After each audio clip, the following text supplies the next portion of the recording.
हम्म। दोस्तों नमस्कार। और आज जो रात की चर्चा है वो बड़ी इंटरेस्टिंग होने वाली है, क्योंकि इस चर्चा में योगी आदित्यनाथ की एक बड़े मौलाना ने तारीफ की है। मुस्लिम संगठन ऑल इंडिया मुस्लिम जमात के अध्यक्ष हैं मौलाना सहाबुद्दीन रजवी बरेलवी।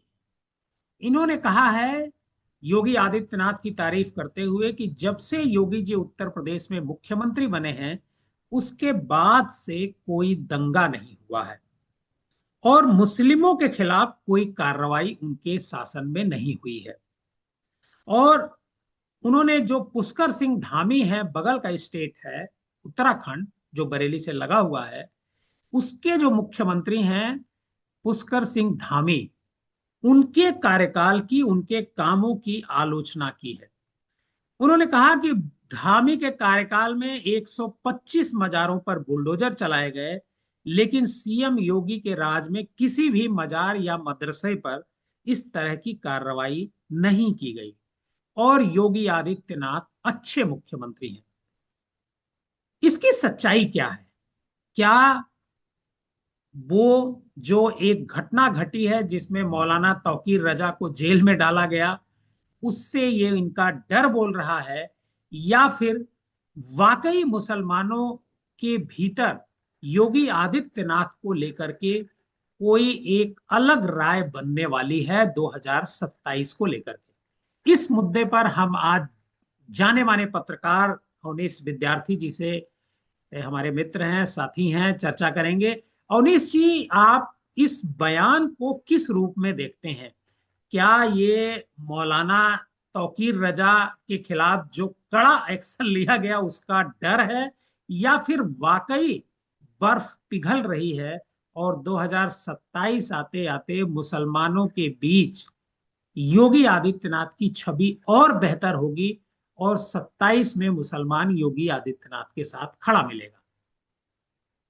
नहीं, इसमें बड़ा दिलचस्प है। और शाहबुद्दीन रिजवी हालांकि जिस तरह का स्टेटमेंट देते रहे हैं, वो कई बार समझ में आता है कि बहुत लिबरल हैं, कई बार समझ में आता है तो बहुत प्रोग्रेसिव हैं, और कई बार बहुत रिजिड भी दिखाई पड़े। और कई बार कई मुद्दों पर, अमूमन लगभग हर मुद्दे पर उनकी एक प्रतिक्रिया आती है। अब ऐसा लगता है कि ये भी जो प्रतिक्रिया उन्होंने दी है वो किसी एक कॉन्टेक्स्ट में दी है। और हम्म। कॉन्टेक्स्ट क्या रहा होगा? कॉन्टेक्स्ट रहा होगा उत्तराखंड का। और उस कॉन्टेक्स्ट में उन्होंने उत्तराखंड के सीएम के तुलनात्मक तौर पर उत्तर प्रदेश के सीएम की तारीफ कर दी हो। हम्म। और वो जब तुलनात्मक तौर पर तारीफ हुई तो जाहिर सी बात है, आपको पता है कि अखबार, सोशल मीडिया इसको किस तौर पर आगे ले जाता है। लेकिन ये बात सही है, चलिए, कम से कम योगी जी के रणनीतिकारों को ये लगेगा कि कोई तो मौलाना है जो निकल करके आया और ये कह रहा है कि नहीं भाई, योगी जी के राज में कोई उसके साथ डिस्क्रिमिनेशन नहीं हुआ, कोई धार्मिक डिस्क्रिमिनेशन नहीं हुआ, उनके धार्मिक स्मारकों, मजारों, उनके तमाम जो धार्मिक पूजा स्थल हैं, उन पे किसी तरीके का किसी तरह की कार्रवाई इलीगल तौर पर नहीं हुई, जो कि बात अब रिजवी साहब कह रहे हैं। अब अगर ये नहीं हुआ। वैसे एक बात तो सच है उनीस जी, कि हम्म। इस राज में जब से योगी जी मुख्यमंत्री बने हैं, वैसे बहुत सारी मस्जिदें भी गिराई गई हैं, लेकिन वो अवैध तरीके से बनी हुई मस्जिदें गिराई गई हैं, अवैध तरीके से बने हुए मंदिर गिराए गए हैं। मतलब नहीं, कोई पर विंडिक्टा सवाल ये नहीं पॉलिटिक्स। है। सवाल सवाल देखिए, सवाल क्या है। अब फिर अगर किसी मजार, किसी मस्जिद, किसी धार्मिक पूजा स्थल के वैधता और अवैधता पर जाएंगे तो वो बात बहुत लंबी जाएगी। कौन हम्म। सी मजार वैध है, कौन सी अवैध है, इसके अलग अलग तरह के मायने हैं। हर सरकार ने अपनी दृष्टि से इन मजारों को, स्मारकों को, पूजा स्थलों को देखा है। किसी ने अच्छे दृष्टि से देखा है, किसी ने कानूनी दृष्टि से देखा है, किसी ने धार्मिक दृष्टि से और नकारात्मक दृष्टि से भी देखा है। तो हम्म। अलग अलग तरह के व्यू बार बार अलग अलग समय में सामने आए हैं। अब यहाँ जो बात शहाबुद्दीन रजवी कह रहे हैं, वो बात जो तुलनात्मक तौर पर आपने कही कि वो पुष्कर धामी की आलोचना कर रहे हैं कि भाई वहां पर, देखिए क्या है, उत्तराखंड में और खास तौर पर जिस इलाके में शहाबुद्दीन रजवी काम कर रहे हैं, बरेली जो जमात है उसकी बड़ी बड़ी संख्या है, चूंकि बरेली के आसपास उनका ज्यादा वहां पर हम्म। कामकाज है, उनकी जमीनें हैं, उनका वहां पर स्थापत्य है। उसमें अगर आप जाइए हल्द्वानी की तरफ, नैनीताल की तरफ, रामनगर की तरफ, इन सब इलाकों में बड़े पैमाने पर उत्तराखंड की सरकार ने एक शब्द इजाद किया, लैंड जिहाद। हम्म। अगर आपको याद हो, लैंड जिहाद की बात बार बार वहां के मुख्यमंत्री कहते रहे, और वो बार बार जब, चूंकि वो खुद खटीमा से विधायक हैं, खटीमा का प्रतिनिधित्व करते आए हैं विधानसभा में। हालांकि हम्म। चुनाव 22 का हार गए थे वो, लेकिन हम्म। फिर भी खटीमा का इलाका है जो उनका अपना इलाका है। इन सब इलाकों में ये बड़ी पॉपुलेशन है, और उन्होंने इसीलिए आरोप लगाया कि डेमोग्राफी वहां पर चेंज हो गई। हम्म। और उन्होंने इस तरीके के जो भी स्मारक, मजार, या इस तरह के जो भी इंक्रोचमेंट वगैरह हैं, या मोहल्ले बसे हैं, कॉलोनीज बसी हैं, उन पर कार्रवाई करने का सिलसिला शुरू किया। अब ये देखा गया कि हल्द्वानी में, नैनीताल में, इन सब जगहों पर अचानक बहुतायत संख्या में आबादी जो है वो बदली, और वहां पर डेमोग्राफी बदली। मोहल्ले के मोहल्ले जो है वो तब्दील हो गए। कुछ लोग घर छोड़कर चले गए, कुछ लोग मोहल्ले छोड़ के चले गए, कुछ को जबरन दबाव में ला करके भी ऐसा करने की कोशिश हुई। ये आरोप वहां लगते रहे। क्योंकि दूसरी बार की सरकार है पुष्कर धामी की, इसलिए बीजेपी की सरकार ये सोचती है कि इस तरह का मुद्दा वहां भी हमेशा जिंदा रखा जाए। कुछ जेन्युइन भी चीजें थी, ऐसा नहीं कि जेन्युइन नहीं थी, पर कुछ चीजें थोड़ा पॉलिटिकल, जो उनका अपना पॉलिटिकल लाइन है उसके हिसाब से भी किया गया।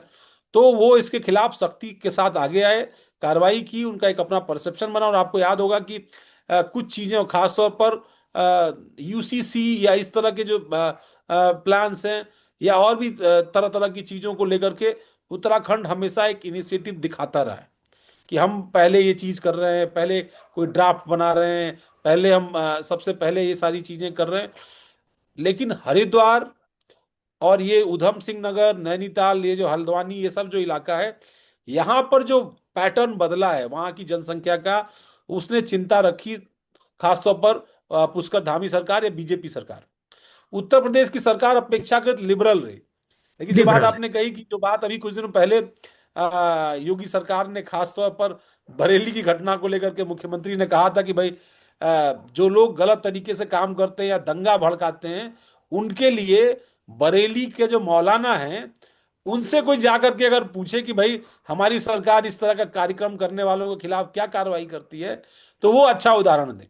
अब तौकीर रजा और शहाबुद्दीन रजवी के बीच में कैसे रिश्ते हैं, ये सब जानते हैं। हाँ। तौकीर रजा की गिरफ्तारी हुई, तौकीर रजा ने जो लाइन ली, उन तमाम चीजों में कभी समर्थन करते शहाबुद्दीन रजवी नहीं दिखे। हाँ। अब जब उन पर एक तरफ कार्रवाई हुई है, तो शायद रजवी साहब को ऐसा लग रहा हो कि उनकी जो दिल्ली इच्छा है, या उनका जो वो पूरी हो रही है। मंतव्य है, ये वो शायद पूरा हो रहा हो, वो स्थापित हो रहा हो, उनको ज्यादा प्रभाव मिले, उनको ज्यादा आप तो जानते हैं कि राजनीति में तो ये सब ये प्लानिंग। दो, ये बरेली फिकरत क्या बोलते हैं उसको, बरेली मस्क मस क्या बहुत अच्छा जी। शब्द है, मसरक। बरेली मसरक के ये जो दो मौलाना हैं, इन दोनों मौलानाओं की लगता है कोई आपस में जंग है। हम्म। एक हम्म। सवाल ये भी है कि उन्होंने अखिलेश यादव की तारीफ करी, अरे सॉरी, अखिलेश यादव की आलोचना करी, और कहा कि आजम खान को मुश्किल जब समय आया आजम खान का, तो अखिलेश यादव ने अकेला उनको छोड़ दिया, जबकि अखिलेश यादव ने आजम खान ने समाजवादी पार्टी को खून पसीने से सींचा था। मतलब अखिलेश की आलोचना कर रहे हैं। ये बयान पुराना है देवकी जी, ये बयान पुराना है। नहीं, ये ये तो उसमें बयान जोड़ा जो गया योगी, है। हाँ मैं वही कह रहा हूँ, ये बयान पुराना है। हाँ। मैं वही बात तो कर रहा हूँ, इसका मतलब ये कि जद्दोजहद चल रही है, हाँ। सिस्टम में आने की ये जद्दोजहद चल रही है। कि हाँ। भाई जो प्रिविलेज कुछ और लोगों को कुछ खास समय में मिला, हम्म। कमोबेश वो प्रिविलेज हमको भी मौका मिले, और मिले। हम्म। आपको पता है कि इस इलाके में, अच्छा, ट्रिपल तलाक का जो मामला था, आपको पता है कि उस मुद्दे ने इस पूरे जोन में, खास तौर पर जो रुहेलखंड का ये मुस्लिम बेल्ट है, हम्म। यहां पर उस मुद्दे ने काफी घर किया था। और इसलिए लोकसभा के चुनाव में, अगर आपको याद हो, तो इस बात की बड़ी आशंका जाहिर की जा रही थी कि बड़े पैमाने पर मुस्लिम महिला मतदाताओं ने बीजेपी एनडीए के जो उम्मीदवार हैं उनको उनको वोट वोट किया। किया हो।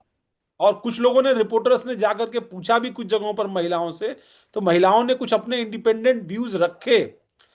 और तमाम सारे इलाके, अब आप सोचिए, पीलीभीत और बरेली की सीट जीतने में बीजेपी कामयाब रही, बजाय इसके कि जो आसपास की, जैसे आंवला, बदायूं, रामपुर, ये सारी सीटें, मुजफ्फरनगर, मुरादाबाद, ये सब सीटें बीजेपी हार गई। हम्म। लेकिन बरेली की सीट, जहां अच्छी खासी संख्या मुस्लिम मतदाता की और कुर्मी मतदाता की भी है, और कुर्मी और मुस्लिम लोकसभा चुनाव के समय इंडिया गठबंधन को वोट कर रहे थे। हम्म। बावजूद इसके बरेली में जीतने में बीजेपी कामयाब रही, और उनके जो कुर्मी क्षेत्रीय अध्यक्ष थे या क्या थे, वो जीतने में, गंगवार साहब वो कामयाब रहे, वो सांसद हो गए।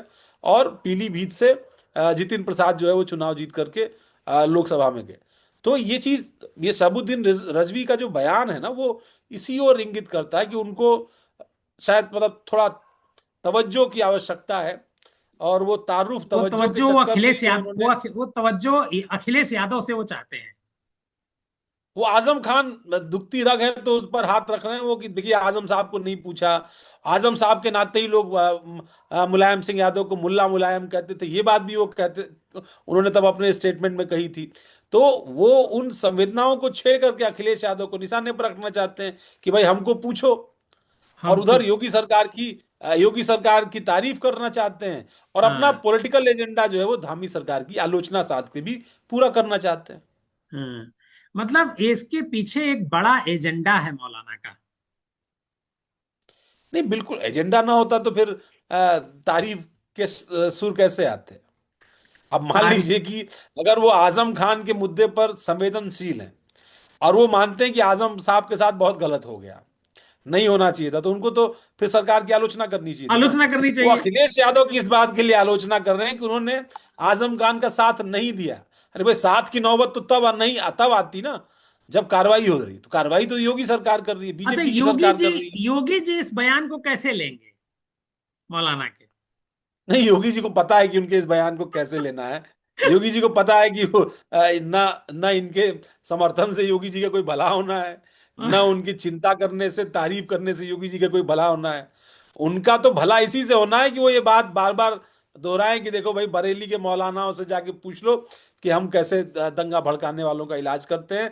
और जिन लोगों को गिरफ्तार करने के लिए पुलिस उनके दरवाजे तक नहीं पहुंच पाती है, हम उनको जेल की सलाखों के पीछे भेजते हैं, और उनके करीबियों द्वारा जब्त जो संपत्ति है उससे वो जुर्माना वसूल करके जो सार्वजनिक संपत्ति का नुकसान होता है उसकी भरपाई करते हैं। तो उनको तो इसमें मजा है। और उनको इस तरह के लोग अगर निकल कर भी आएंगे तो वो उनको मतलब अच्छा। बहुत सकारात्मक तौर पे लेने की उनको आवश्यकता नहीं है। ठीक है, उनका कोई पॉलिटिकल इस्तेमाल, वहां स्थानीय प्रशासन में कोई इस्तेमाल होना होगा तो वो शायद उनकी पुलिस या उनके प्रशासन के लोग कर पाए, लेकिन बाकी उनको इससे तो कोई फर्क पड़ना नहीं है। अवनीश जी, आपका बहुत बहुत धन्यवाद इस कार्यक्रम में जुड़ने के लिए। और देखिए, बिना मकसद कोई कोई बयान नहीं देता। तो ये मौलाना रजवी ने जो बयान दिया है, इसके पीछे भी उनकी कोई सोची समझी रणनीति है। हालांकि इससे न तो सरकार पर असर पड़ना है, और ना ही योगी जी पर असर पड़ना है, और ना ही मुसलमानों पर असर पड़ना है। क्यों? क्योंकि मुस्लिम समुदाय बीजेपी को वोट देने से बचता है, और नहीं ही देता है। और बीजेपी ये मान के चलती है कि मुसलमानों का वोट उसे नहीं मिलता है। आप जहां कहीं भी हमारा ये प्रोग्राम देख रहे हो सोशल मीडिया पर, हमारे चैनल को लाइक और सब्सक्राइब जरूर कीजिएगा, और इस कहानी को ज्यादा से ज्यादा लोगों को शेयर कीजिएगा।